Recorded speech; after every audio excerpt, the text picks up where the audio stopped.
Alhamdulillah, wassalatu wassalam ala rasulillah wa ala alihi wa sahbihi ajma'een, amma ba'd. A'udhu billahi minash shaitanir rajim.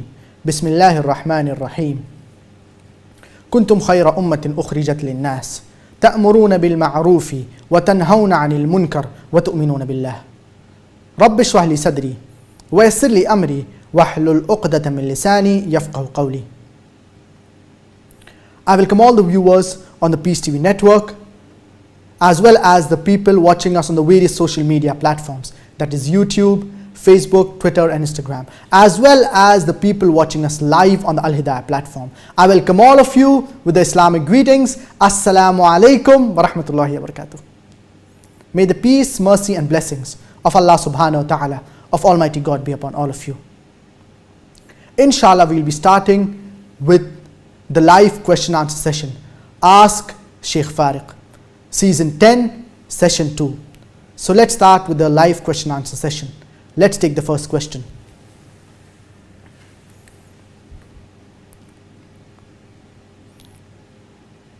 Assalamu alaikum, I am an architect from Bangladesh. It is stated that when you offer the tahajjud prayer, Allah grants you whatever you asked for, whatever you ask for. The prayer, that is the dua, is like an arrow that doesn't miss its mark. Then why is it when I ask Allah subhanahu wa ta'ala for something numerous times in my tahajjud prayer, I am not granted for what I have asked? Why was the thing which I wanted taken away from me instead?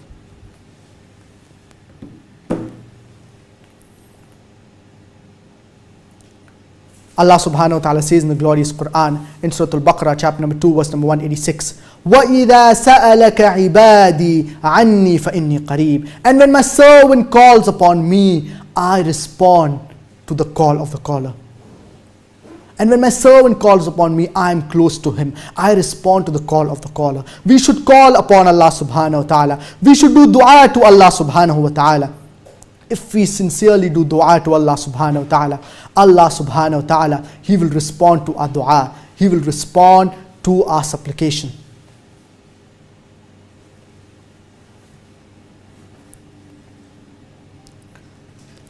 So we should be sincere as far as our dua is concerned.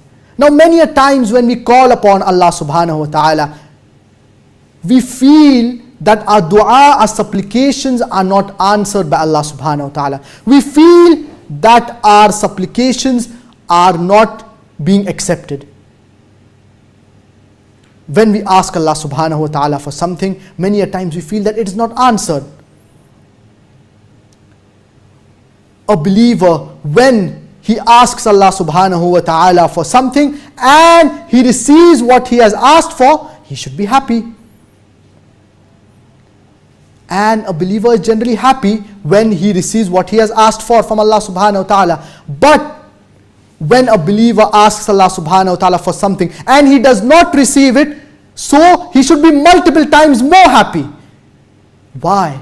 Because the first was his choice. When he asked Allah subhanahu wa ta'ala for something and he was granted it, it was his choice. And the second is Allah's choice. So a believer, when his dua is not answered, or when he asks for something and he is not given this particular thing, he should be multiple times more happy, because it is the choice of Allah subhanahu wa ta'ala. Now what are the reasons why a person's dua and supplication is not answered by Allah subhanahu wa ta'ala? There are certain reasons why a person's dua and supplication is not answered by Allah subhanahu wa ta'ala. Inshallah, I will mention 8 reasons why a person's dua is not answered by Allah subhanahu wa ta'ala. The first is when we ask Allah subhanahu wa ta'ala for something, this thing may not be good for us. Allah subhanahu wa ta'ala says in the glorious Qur'an in Surah Al-Baqarah, chapter number 2, verse number 216, كُتِبَ عَلَيْكُمُ الْقِتَالُ وَهُوَ كُرْهٌ لَكُمْ. that fighting has been prescribed for you and you dislike it. وَعَسَىٰ أَن تَكْرَهُوا شَيْئًا وَهُوَ خَيْرٌ لَكُمْ. And perhaps you dislike a thing, but it is good for you. وَعَسَىٰ أَن تُحِبُّوا شَيْئًا وَهُوَ شَرٌ لَكُمْ. And perhaps you like a thing, but it is not good for you. Allah knows and you do not know. So many a times we ask Allah subhanahu wa ta'ala for something, but it is not good for us. I would like to give you an example. A person asks Allah subhanahu wa ta'ala for a motorcycle. And he constantly does dua to Allah subhanahu wa ta'ala, asking Allah subhanahu wa ta'ala eagerly to grant him a motorcycle. But Allah subhanahu wa ta'ala does not accept his dua. Allah subhanahu wa ta'ala does not grant him a motorcycle. Why? Because Allah subhanahu wa ta'ala knows that if this person is given a motorcycle, he will meet with an accident and he will die. So many a times we may ask for something, but it is not good for us. I would like to give another example of a person wherein he was supposed to board a flight. He was supposed to go to a country wherein he was going to click a deal of $1 million. This person, he constantly does dua to Allah subhanahu wa ta'ala that this trip be successful. And he's hoping that he's able to board the flight. And he constantly does dua to Allah subhanahu wa ta'ala. And he plans his day in such a way so that he will not miss the flight. While he's going to the airport, there is excessive traffic. And he's constantly doing dua to Allah subhanahu wa ta'ala that he should not miss his flight while he's on the way to the airport. He reaches the airport and he misses his flight. He is so irritated and sad that he says that this is the worst day of my life. I was supposed to go to this place and make $1 million. But because I missed my flight, this is the worst thing that has happened to me. A few hours later, he reads the newspaper and he happens to watch one of the news channels. And the flight which he was about to board, it crashes and all the passengers in that flight, they pass away. This person immediately says that this is the best thing that has happened to me in my life. A few hours before, when he was about to board the flight, before boarding the flight, he is cursing this day and he is complaining and saying that this is the worst thing that has happened to me. A few hours later, he says that this is the best thing that has happened to him. So many a times we may ask Allah subhanahu wa ta'ala for something, but we do not realize that this thing, it is not good for us. Allah subhanahu wa ta'ala, He's all knowledgeable. He knows what is good for us human beings. He knows what is bad for us human beings. The second reason why our dua is not accepted by Allah subhanahu wa ta'ala, why our supplications are not accepted by Allah subhanahu wa ta'ala, is because the dua in itself, it is weak. We are asking Allah subhanahu wa ta'ala for something that is inappropriate. For example, a person asks Allah subhanahu wa ta'ala to grant him life forever in the life of this world. He is asking Allah subhanahu wa ta'ala to give him life forever in this world. We know that the life of this world, it is a test, and each and every human being, he will live in this world for a particular time period. No human being can live forever in the life of this world. The home of the hereafter, it is everlasting and it is eternal. But the life of this world, it is temporary. So, this person, he is asking Allah subhanahu wa ta'ala to grant him life forever in the life of this world. The dua itself, it is inappropriate. The third reason why our dua and our supplications are not answered by Allah subhanahu wa ta'ala is because we ask Allah subhanahu wa ta'ala in an inappropriate manner. Many a times, many of the Muslims, when they call upon Allah subhanahu wa ta'ala, they cry in front of Allah subhanahu wa ta'ala in a negative way, complaining, lamenting, being ungrateful to Allah subhanahu wa ta'ala. when we call upon Allah subhanahu wa ta'ala, we should not complain to Allah subhanahu wa ta'ala. We should not be ungrateful, but rather we should be grateful to Allah subhanahu wa ta'ala. The difference between a true believer and a person who complains and who's ungrateful is like that of a person who cries. The believer, he cries in front of Allah subhanahu wa ta'ala, but these tears are out of fear of Allah subhanahu wa ta'ala. Whereas the person who's complaining, he is also crying, but he's crying in a negative way.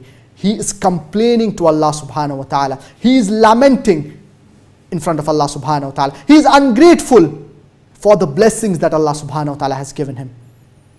So when we ask Allah subhanahu wa ta'ala, we should ask in an appropriate manner.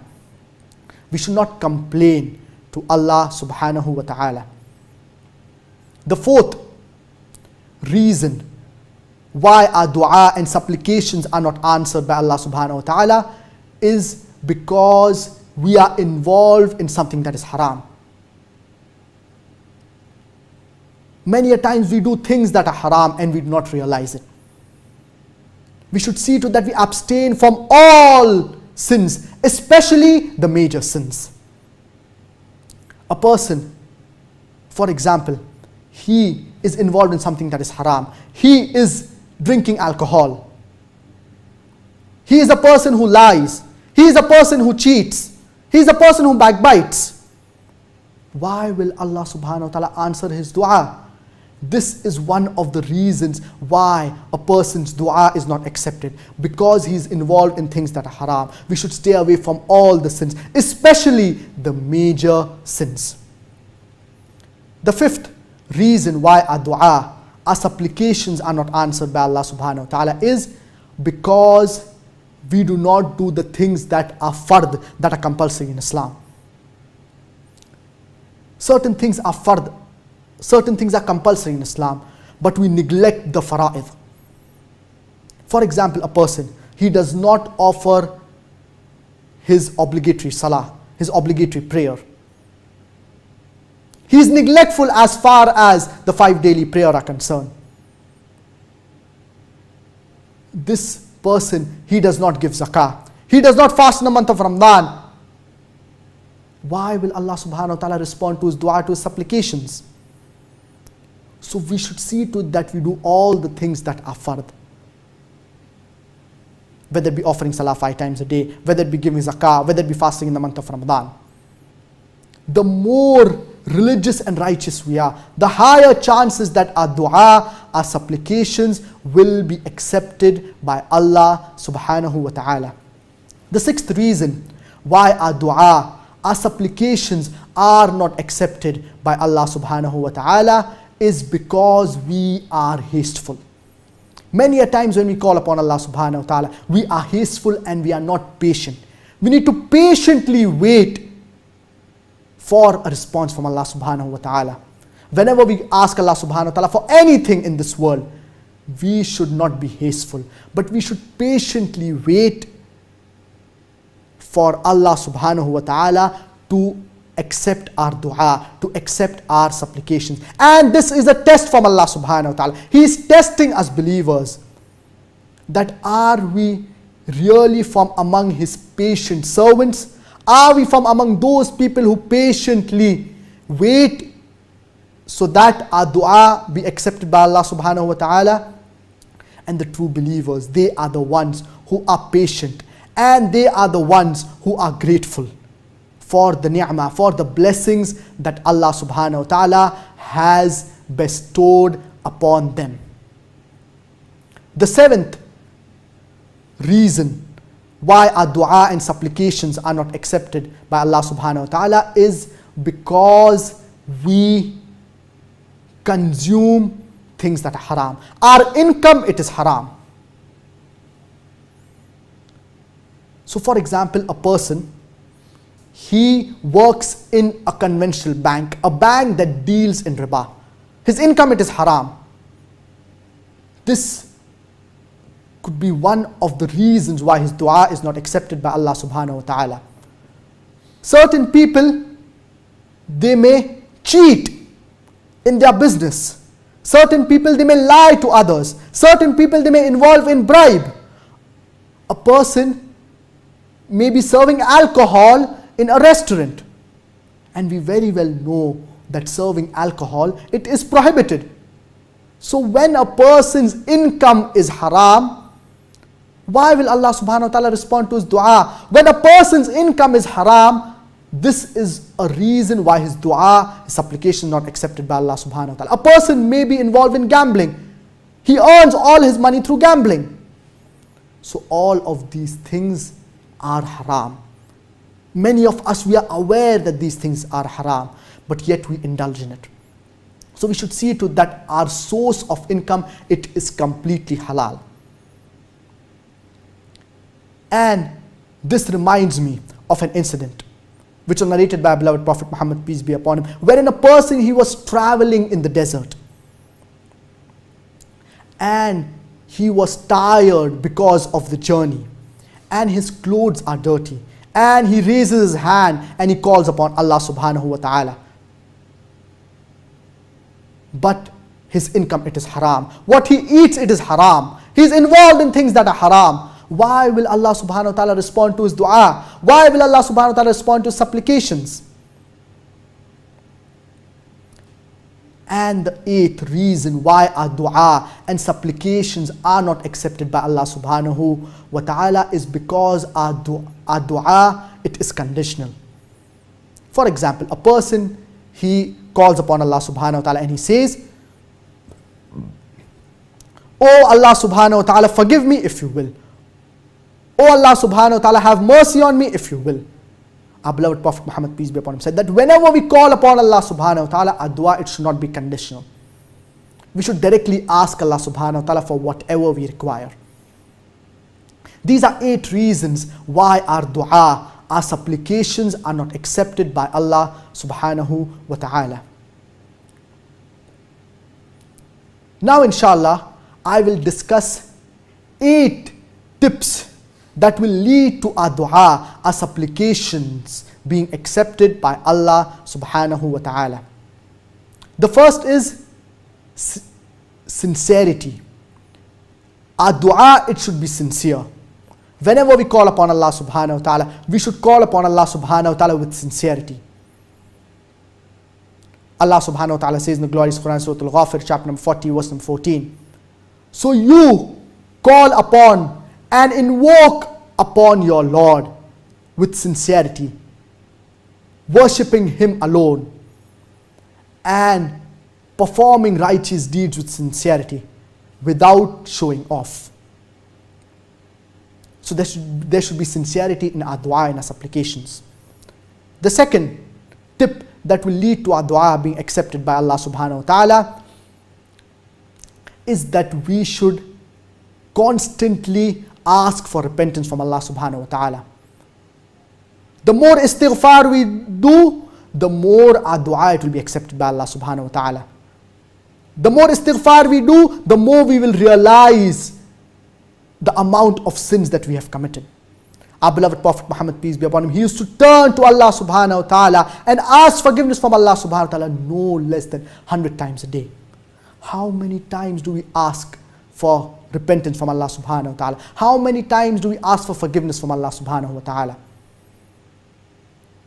Allah subhanahu wa ta'ala says in the glorious Qur'an, in Surah Nuh, chapter number 71, verse number 10 to 12. And Nuh alayhi salam, he tells his people, فَقُلْتُ اسْتَغْفِرُوا رَبَّكُمْ إِنَّهُ كَانَ غَفَّارًا.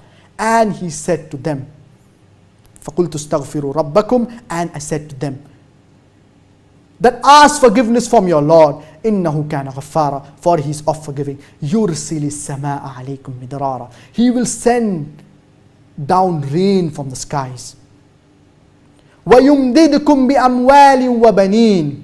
And He will bestow you with wealth and children. وَيَجْعَلْ لَكُمْ جَنَّاتٍ وَيَجْعَلْ لَكُمْ أَنْهَارًا. And He will bestow you with gardens and with rivers. So repentance plays a key role in Islam. And this was the advice of Nuh alayhi salam to his people. He told his people that they should ask forgiveness from Allah subhanahu wa ta'ala. The third tip that will lead to our dua, our supplications being accepted by Allah subhanahu wa ta'ala, is that we should besiege and call upon Allah subhanahu wa ta'ala with humility. The more humble we are in our dua, the more our dua will be accepted by Allah subhanahu wa ta'ala. So we should call upon Allah subhanahu wa ta'ala with humility. And it is mentioned in the glorious Qur'an Surah Al-A'raf chapter number 7, wherein Allah subhanahu wa ta'ala says, and invoke upon your Lord with humility and in secret. So whenever we call upon Allah subhanahu wa ta'ala, we should call upon Allah subhanahu wa ta'ala with humility. Do dua to Allah subhanahu wa ta'ala with humility. The fourth tip that will lead to our dua, our supplications being accepted by Allah subhanahu wa ta'ala, is that we should call upon Allah subhanahu wa ta'ala repeatedly. Whenever we ask Allah subhanahu wa ta'ala for something, we should not lose hope. And we should constantly ask Allah subhanahu wa ta'ala for this particular thing. This is very important. Constantly asking Allah subhanahu wa ta'ala. Constantly doing dua to Allah subhanahu wa ta'ala. The more we call upon Allah subhanahu wa ta'ala, the more Allah subhanahu wa ta'ala loves it. The fifth tip that will lead to our dua, our supplication being accepted by Allah subhanahu wa ta'ala, is that we should call Allah subhanahu wa ta'ala during times of ease. Many of us, in fact most of us, we remember Allah subhanahu wa ta'ala during times of difficulties. How many of us remember Allah subhanahu wa ta'ala during times of ease, during good times? If we remember Allah subhanahu wa ta'ala during good and happy times, our dua, it will be accepted by Allah subhanahu wa ta'ala. And there is a famous couplet of Saint Kabir, wherein he rightly says that dukh mein smaran sab kare, sukh mein kare na koi, jo sukh mein smaran kare to dukh kahe hoye. That people remember God during hardships and difficulties. Who remembers God during good times and happy times? The person who remembers God during good and happy times, why should trouble touch him? So we should remember Allah subhanahu wa ta'ala in all situations, whether we are in good times, whether we are in hardships, whether we are in a difficulty. We should remember Allah subhanahu wa ta'ala in all situations. The sixth tip that will lead to our dua, our supplications being answered by Allah subhanahu wa ta'ala, is that we should call upon Allah subhanahu wa ta'ala with His beautiful names and attributes. Allah subhanahu wa ta'ala says in the glorious Qur'an, Surah Al-A'raf chapter number 7, verse number 180, وَلِلَّهِ الْأَسْمَاءُ الْحُسْنَى فَادْعُوهُ بِهَا. And to Allah belongs the beautiful names, the most beautiful names. So call upon Allah subhanahu wa ta'ala with His beautiful names. Whenever we call upon Allah subhanahu wa ta'ala, we should call upon Allah subhanahu wa ta'ala with His beautiful names. The seventh tip that will lead to our dua, our supplications being answered by Allah subhanahu wa ta'ala, is that whenever we do any dua, we should always praise Allah subhanahu wa ta'ala before we call upon Him. And we should send salutations to our beloved Prophet Muhammad, may peace and blessings be upon him. So we should praise Allah subhanahu wa ta'ala, send salutations upon our beloved Prophet Muhammad, peace be upon him, and then we should ask Allah subhanahu wa ta'ala for whatever we require. The eighth tip that will lead to our dua and supplications being answered by Allah subhanahu wa ta'ala is that we should ask Allah subhanahu wa ta'ala during important times, during specific times that are prescribed by our beloved Prophet Muhammad, peace be upon him, that are mentioned in the hadith of our beloved Prophet Muhammad, may peace and blessings be upon him. The best time, there are certain ahadith of our beloved Prophet Muhammad, peace be upon him, which mention certain times wherein we can call Allah subhanahu wa ta'ala. For example, calling upon Allah subhanahu wa ta'ala during the last 10 nights of Ramadan. This is a crucial time wherein we can do dua to Allah subhanahu wa ta'ala. And inshallah, Allah subhanahu wa ta'ala, He will respond to our supplications. Besides this, we can also call upon Allah subhanahu wa ta'ala on the day of Arafah. This is an important day for us to do dua to Allah subhanahu wa ta'ala, to call upon Allah subhanahu wa ta'ala. Besides, and throughout the day, on the day of Arafah, throughout the day, we can call upon Allah subhanahu wa ta'ala until Maghrib time. Besides this, we can also call upon Allah subhanahu wa ta'ala during our tahajjud prayer in the last 1/3 of the night. This is a crucial time wherein Allah subhanahu wa ta'ala, He will respond to our dua, He will respond to our supplications. Besides this, we can also call upon Allah subhanahu wa ta'ala on Friday after the Asr Salah, 1 hour before the Maghrib Salah. This is a crucial time to dua to Allah subhanahu wa ta'ala. So these are few times wherein we can call upon Allah subhanahu wa ta'ala. These are important times which we should not miss. And we should see to that we call upon Allah subhanahu wa ta'ala always, especially during these times that I have mentioned. So these are 8 tips that will lead to our dua being answered by Allah subhanahu wa ta'ala. We should call upon Allah subhanahu wa ta'ala with sincerity, and we should be grateful for the ni'mah that Allah subhanahu wa ta'ala has bestowed upon us. And many a times when we ask Allah subhanahu wa ta'ala for something, we see that that thing is taken away from us. We may have something and we ask Allah subhanahu wa ta'ala to grant us more of something, but we realize that this thing is taken away from us. For example, there is a poor person. He is a religious and righteous person, and he asks Allah subhanahu wa ta'ala to give him wealth. Allah subhanahu wa ta'ala gives him wealth. And then later on he asks Allah subhanahu wa ta'ala for more of wealth. But Allah subhanahu wa ta'ala does not give him wealth, but rather Allah subhanahu wa ta'ala takes away a part of his wealth. Why? Because after this person was granted wealth, he went away from the Sirat al-Mustaqim. He went away from the straight path. The moment he had wealth, he started getting extravagant. He started showing off, and he was proud of his wealth. The moment he started getting wealth, he did not give zakah. Previously he was a poor person. Zakah was not compulsory upon him. But the moment he started getting wealth, he became boastful and he became stingy, and he did not want to give his wealth. So Allah subhanahu wa ta'ala takes away a part of his wealth so that he remains on the straight path. He remains on the Sirat al-Mustaqim. So many a times Allah subhanahu wa ta'ala may take away something from us, but it is for our benefit. We may have wealth and Allah subhanahu wa ta'ala may take away a part of our wealth, because Allah subhanahu wa ta'ala knows that this person, if he has wealth, it will lead him towards the wrong track. He will commit sins, he will be boastful, he will not give zakah.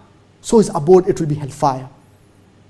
But if Allah subhanahu wa ta'ala takes away a part of his wealth, he will be a righteous human being, he will be a good human being, and his abode, it will be paradise. So many a times we do not know many things, but Allah subhanahu wa ta'ala, He has ilm ghaib, He has knowledge of the unseen, and He has knowledge of all things. Whenever we call upon Allah subhanahu wa ta'ala, whenever we do dua to Allah subhanahu wa ta'ala, either one of 4 things happens. The first is that what we ask for, it is given to us, our dua is accepted. The second is that we are not given what we have asked for, but Allah subhanahu wa ta'ala gives us something that is better. The third is that we ask Allah subhanahu wa ta'ala for something, we do not get what we have asked for, but a calamity that was going to befall us, Allah subhanahu wa ta'ala prevents this calamity from befalling us. And the fourth is that we do not receive what we have asked for in this world, but we have a greater share in the afterlife. So that's the reason I would urge all the brothers and sisters and all the viewers that to constantly call upon Allah subhanahu wa ta'ala, do dua to Allah subhanahu wa ta'ala, and never lose hope in the mercy of Allah subhanahu wa ta'ala. The dua, it is the weapon of a believer. I hope that answers your question.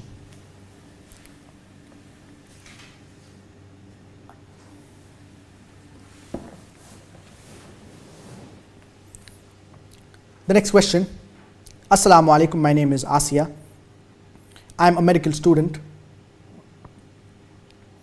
as well as a part-time da'i. I want to become a full-time da'i, but my parents want me to become a doctor. Please, can you suggest what should I do in this situation? Should I obey my parents and become a doctor, or extend my dawah activities to become a full-time da'i?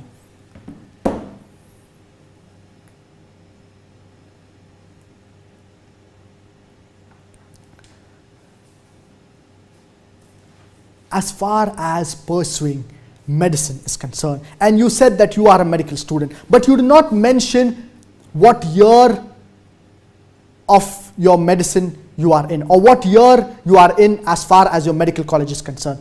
Are you in the first year, second year, third year? Have you completed more than half of your medical college, your studies in your medical college? You have not specified. But what I would suggest is that if you have completed more than half of your medical studies, then I would suggest and request you to complete your medical studies, and after this you can become a full-time da'i. Whereas while you are studying medicine, you can be a part-time da'i. Now, as far as becoming a full-time da'i is concerned, and as far as da'wah is concerned, there are several verses in the glorious Qur'an which stress upon da'wah. Allah subhanahu wa ta'ala says in the glorious Qur'an, Surah An-Nahl, chapter number 16, verse number 125, "Udu'u ila sabili rabbika bil hikmah wal maw'idhatil hasanah wajadilhum billati hiya ahsan." Invite to the way of thy Lord with wisdom and beautiful preachings, and argue with them and reason with them in the ways that are best and most gracious. Allah subhanahu wa ta'ala says in the glorious Qur'an, Surah Al-Fussilat, chapter number 41, verse number 33, وَمَنْ أَحْسَنُ قَوْلًا مِمَّنْ دَعَا إِلَى اللَّهِ وَعَمِلَ صَالِحًا وَقَالَ إِنَّنِي مِنَ الْمُسْلِمِينَ. Who is better in speech than the one who calls others towards Allah subhanahu wa ta'ala, works righteousness, and says that I am a Muslim? The best profession is the profession of a da'i. But natural, if you compare the profession of a doctor as compared to the profession of a da'i, the profession of a da'i is far superior as compared to the profession of a doctor.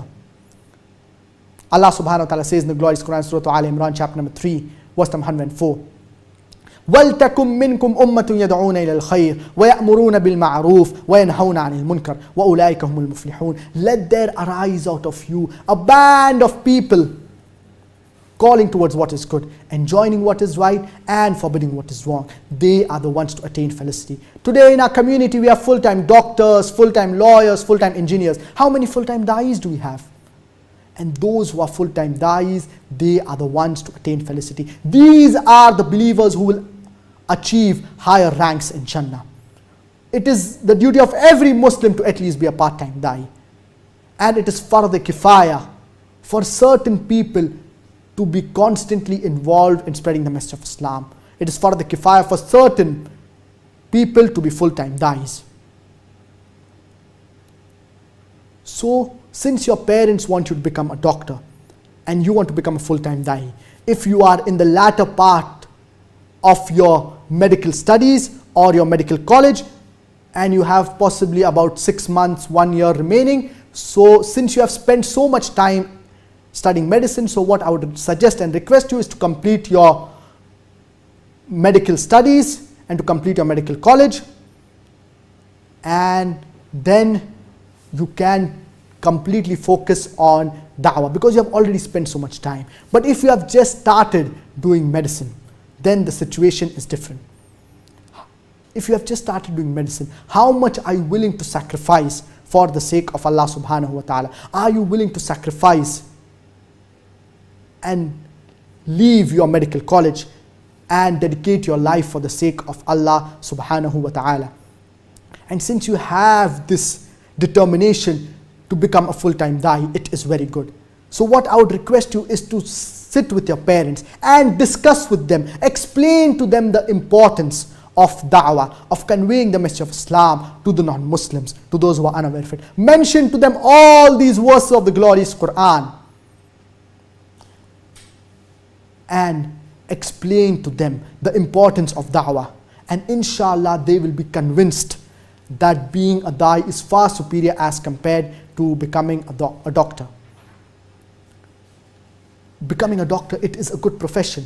You are treating human beings, but the doctor of a soul is far superior as compared to the doctor of a body. So we should see to it that we convey the message of Islam to the non-Muslims, to those who are unaware of it. In fact, you should tell your parents, and you should explain to them the hadith of our beloved Prophet Muhammad, peace be upon him, wherein he said that when a person dies, all of his deeds are cut off except for 3. And one of these 3 things is a pious child who prays for their parents. So if the right tarbiyah and upbringing is given to children, then they will do dua for their parents. So the parents, they should encourage their children to become da'is. And you should tell your parents that if you become a da'i, then you can do dua for your parents even after they pass away.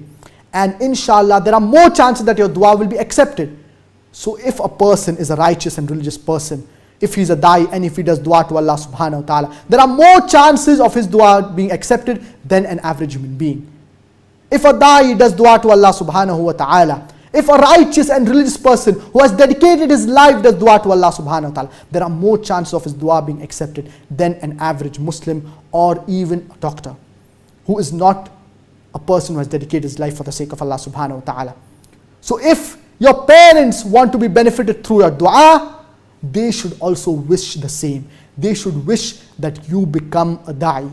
You convey the message of Islam to the non-Muslims. This is very important. And slowly and gradually, if you talk to your parents, if you explain to them, inshallah bi-idhnillah, they will accept what you are saying, and inshallah you can continue and become a full-time da'i. But if your parents are yet persistent and they want you to become a doctor, then you should look at what is more important in this situation. Explain to them, and then you can become a full-time da'i, because da'wah is very important.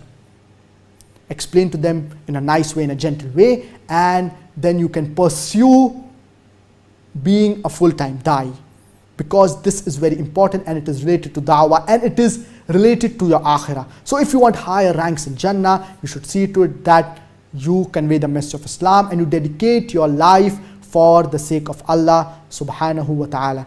We pray to Allah subhanahu wa ta'ala that may He make us from among the torch bearers of the world, those who carry forward the message of Islam and those who dedicate the message of Islam throughout the world. Today we have so many doctors, so many engineers, so many full-time doctors and engineers, but we have very few full-time da'is. So let us dedicate our lives for the sake of Allah subhanahu wa ta'ala. The next question.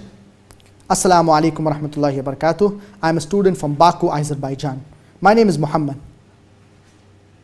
My parents force me to do something that is haram, such as listening to music and watching TV.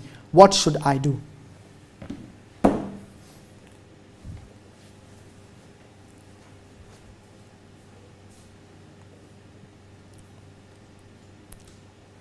Allah subhanahu wa ta'ala says in the glorious Qur'an, Surah Al-Luqman, chapter number 31, verse number 14, and we have enjoined upon man to be kind to his parents. And if the parents, they do jihad, strive and struggle to make you worship others besides Allah subhanahu wa ta'ala, then do not obey them. So we should be kind to our parents. We should respect our parents. We should love our parents. But all of this should be as long as our parents do not command us to do anything against the glorious Qur'an or against the authentic teachings of our beloved Prophet Muhammad, may peace and blessings be upon him. For a believer, the most important is Allah subhanahu wa ta'ala and His Messenger. So if the parents tell us to do something that is contrary to the teachings of the glorious Quran and authentic hadith of our beloved Prophet Muhammad, peace be upon him, as far as this aspect is concerned, we should not listen to them. But we should yet be kind to them. We should yet be generous to them. Just because our parents are telling us to do something that is haram, for example, listening to music or any other thing that is haram, that does not give us the liberty to disrespect them, to be ungrateful to them, to raise our voice and argue with them. Even though they are telling us to do something that is haram, we should yet respect them. We should yet love them. In fact, disrespecting our parents, it is not only a sin, but it is a major sin. So if our parents are telling us to do something that is haram, we should sit and discuss with them. Explain to them that what they are requesting us or what they are commanding us to do, it is haram, it is prohibited. Give them evidence from the glorious Qur'an and authentic hadith of our beloved Prophet Muhammad, peace be upon him. And inshallah, they will not tell you to do something that is haram. And there is a famous saying in the Arabic language, لا طاعة لمخلوق في معصية الخالق, that there is no obedience to the creation when there is disobedience to Allah subhanahu wa ta'ala. So in order to obey our parents, we cannot disobey Allah subhanahu wa ta'ala. We cannot commit shirk, that is associative partners with Allah subhanahu wa ta'ala. If our parents command us to do shirk, we cannot obey them. If our parents tell us not to offer salah 5 times a day, we cannot obey them. If our parents tell us not to fast in the month of Ramadan, we cannot obey them. So if our parents tell us to do anything which is compulsory in Islam, if our parents tell us not to do anything which is compulsory in Islam, then we should not obey them. If our parents tell us to do something that is haram, we should not obey them as far as this haram thing is concerned. But besides this, if our parents tell us to do something that is mubah, we should go out of the way to obey them. For example, if our parents tell us to wear black clothes or to wear blue clothes, and we do not like the color blue or the color black, we should go out of the way in order to obey our parents, even though we do not like it. And we will receive immense reward from Allah subhanahu wa ta'ala. So as far as the things that are mubah are concerned, if our parents are telling us to do something that is mubah, even if we do not like it, we should yet obey our parents. And I would urge the reverts of Islam, those people who have reverted and have entered into the fold of Islam and their parents are yet non-Muslim, to convey the message of Islam to the non-Muslim parents and to be more kind, more generous, more loving, more respectful to their parents. Their parents should think that what has happened to my child, what has happened to my son, what has happened to my daughter after he has embraced Islam, after she has embraced Islam. My son is more good to me, my son is more kind to me, my son is more respectful to me. This will draw them closer towards the religion of Islam. So I hope that answers your question. And as far as television is concerned, the latter part of your question which you mentioned, television per se, it is not haram. There are things that are bad, and at the same time we can use it for the good. I do agree that majority of the things that come on television, on TV, they are haram. But we can use the same television in order to convey the message of Islam. And that's the reason we have the 4 satellite channels: Peace TV English, Peace TV Urdu, Peace TV Bangla, and Peace TV Chinese. The media, it is a very important weapon in the world. It can convert black into white, day into night, hero into villain, villain into hero. The media, it is very powerful. We Muslims, we need to use the media to convey the message of Islam to the non-Muslims, to those who are unaware of it. So when we are watching something on the television, we should watch only channels which are Islamic. Unfortunately, we have very few Sharia compliant channels. Certain channels, they claim to be Islamic, but unfortunately they have music. They have women appearing who are not dressed in hijab. All of these go against the teachings of Islam. So if we are watching television, we should watch only those channels which are halal and which do not break any rules of the Sharia. So I hope that answers your question. We will take the next question. Assalamu alaikum, my name is Azmat. And I am a diploma student from Andhra Pradesh, India. Can I use shampoo and soap while performing ghusl of janaba, or I should only use water?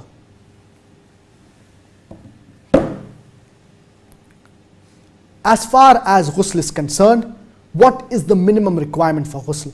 It's mentioned in the hadith of our beloved Prophet Muhammad, peace be upon him. Aisha radiallahu anha, she reports that the Prophet, peace be upon him, when he used to take ghusl, he used to pour water on his body. So the minimum criteria for ghusl to be completed is ta'meemul badan bil ma, that to wet our entire body with water. Water should reach each and every part of the body, from head to toe, including our hair, our face, our hands, our legs, etc. All parts of the body, water should reach each and every part of the body. This is the basic requirement. For ghusl, water is sufficient. But if someone wants to use soap, if someone wants to use shampoo, there is no problem with using soap, with using shampoo as far as ghusl is concerned. But the minimum requirement is using water, and this is sufficient. So if someone uses soap or shampoo while performing ghusl, his ghusl, it is valid. And in fact, if someone thinks that it is required, for example, if there's excessive dirt on his body, or generally if a person uses soap or shampoo while having a bath, there is no problem in this, and his ghusl, it is yet valid. But he should see to it that his entire body is wet, and water should reach each and every part of the body. So I hope that answers your question. We will take the next question. Assalamu alaikum. I'm MD Nafim. I'm from Dhaka, Bangladesh. I'm a student at National Ideal College, Kirgaon, Dhaka. What is the best way to know the meaning of the Holy Qur'an?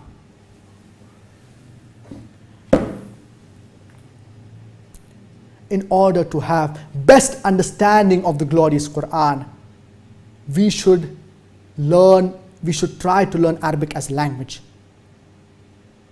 The best way in order to understand the glorious Qur'an, in order to have in-depth understanding of the glorious Qur'an, is to learn Arabic as a language. If we learn Arabic as a language, then we will have in-depth analysis.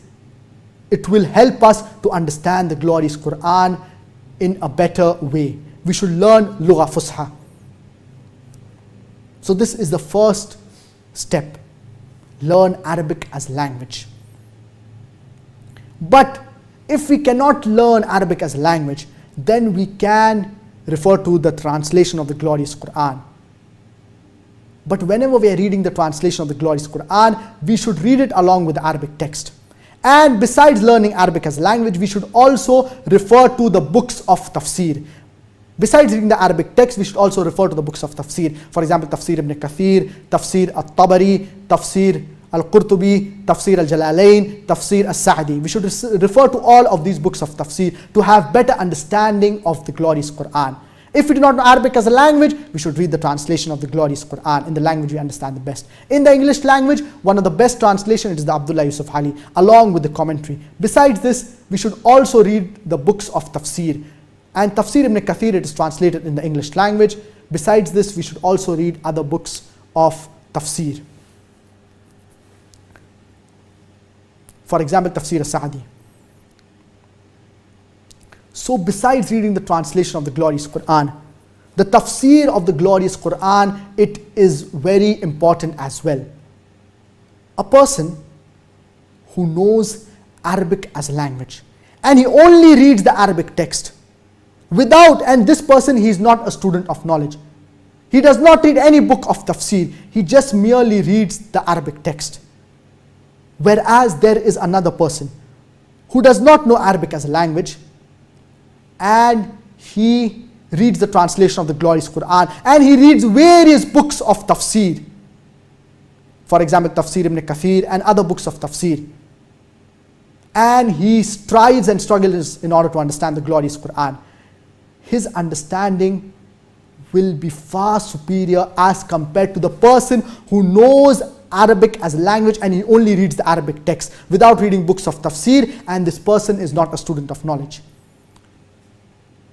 But natural, if this person who knows Arabic as a language, if he reads books of tafsir and if he puts in effort, he will be far superior to the person who does not know Arabic as a language and who reads books of tafsir in other languages besides the Arabic language. So those people who do not know Arabic as a language, they should put in extra efforts and they should not lose hope. They should put in extra efforts in order to understand the glorious Qur'an, in order to read books of tafsir. And this will give them better understanding of the glorious Qur'an. So the best is to learn Arabic as a language. If we can learn Arabic as a language, this is the best, so that we can understand the glorious Qur'an directly. Because the translation of the glorious Qur'an, it is prone to errors, it is prone to mistakes. But the Arabic text, it is free from errors. The Arabic text of the glorious Qur'an, it is the word of Allah subhanahu wa ta'ala, it is free from errors.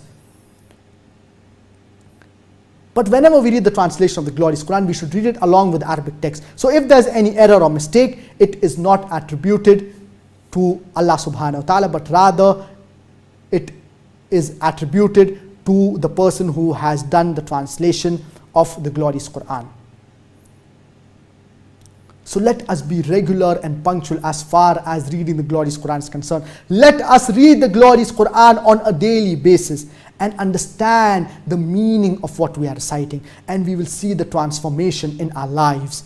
We will see that our lives transform. If we want transformation in our life, if we want success in this life and the next, we should read the glorious Qur'an, understand it. And as far as the glorious Qur'an is concerned, there are two types of understanding. The first is tadakkur Qur'an, which is superficial understanding of the meaning of the glorious Qur'an, which can be achieved with the translation. And the second is tadabbur Qur'an, in-depth understanding of the glorious Qur'an. If you want to have in-depth understanding of the glorious Qur'an, it is highly recommended that we learn Arabic as a language. If a person puts in extra efforts, then inshallah he will have in-depth analysis and understanding of the glorious Qur'an.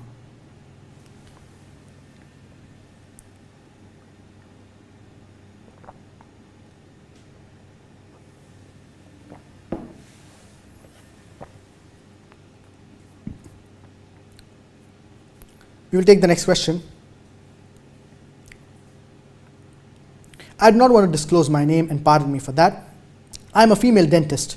I am from Kashmir, and currently I am running my own dental clinic. I treat both male and female patients in my clinic.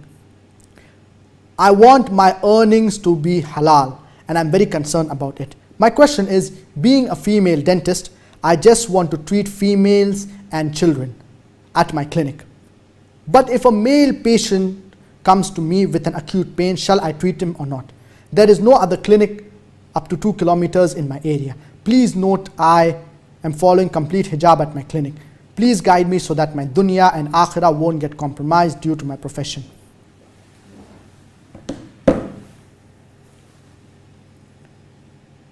As far as treating a patient is concerned, we should see to it that male doctors treat male patients and female doctors treat female patients. This should be practiced so that the hijab, it is maintained. And in today's time, in most parts of the world, we have female doctors as well as male doctors. So what is the reason for a female doctor to treat male patients? What is the reason for a male doctor to treat female patients? We have several doctors, and among these doctors there are male doctors as well as female doctors. So the female patient should go to the female doctor and the male patient should go to the male doctor. This is very important. And regarding your question that you are a dentist, so what should you do in this situation? Certain times you have certain male patients coming to you.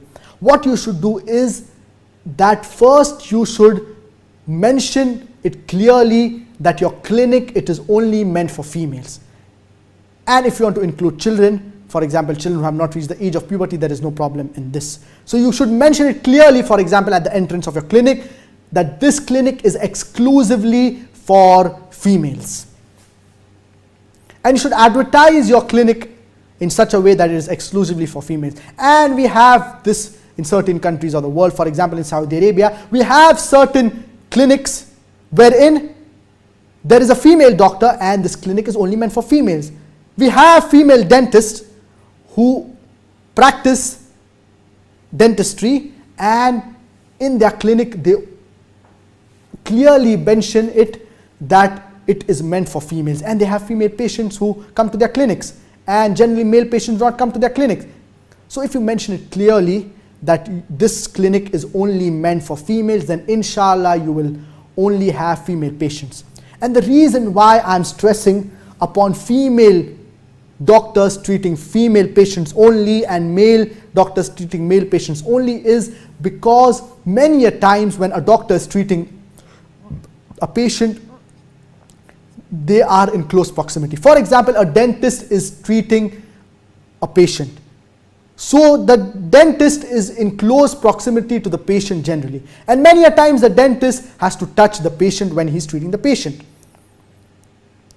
So many a times the rules of hijab, they are broken. So therefore, we should see to it that in order to maintain the hijab, male doctors should treat male patients and female doctors should treat female patients. If there is a situation of dire necessity or an emergency, and if a male patient comes to a female doctor, then in this situation there is no problem, because it is an emergency, it is a necessary, it is a dire necessity. Or for example, if someone is dying or someone is having excessive and extreme pain, it is unbearable. So in this situation, you can accept male patients. There is no problem.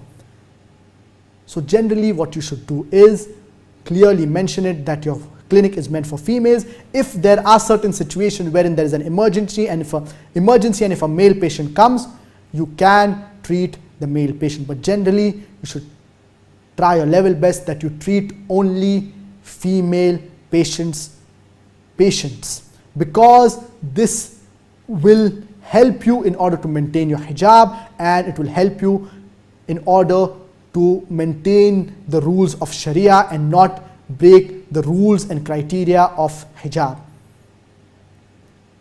This was the limited time that we had for this live question answer session. I would like to end this session with the verse of the glorious Qur'an from Surah Al Imran, chapter number 3, verse number 110. كنتم خير أمة أخرجت للناس تأمرون بالمعروف وتنهون عن المنكر وتؤمنون بالله. You are the best of people evolved for mankind, enjoining what is right and forbidding what is wrong, and believing in Allah subhanahu wa ta'ala. وآخر دعوانا أن الحمد لله رب العالمين.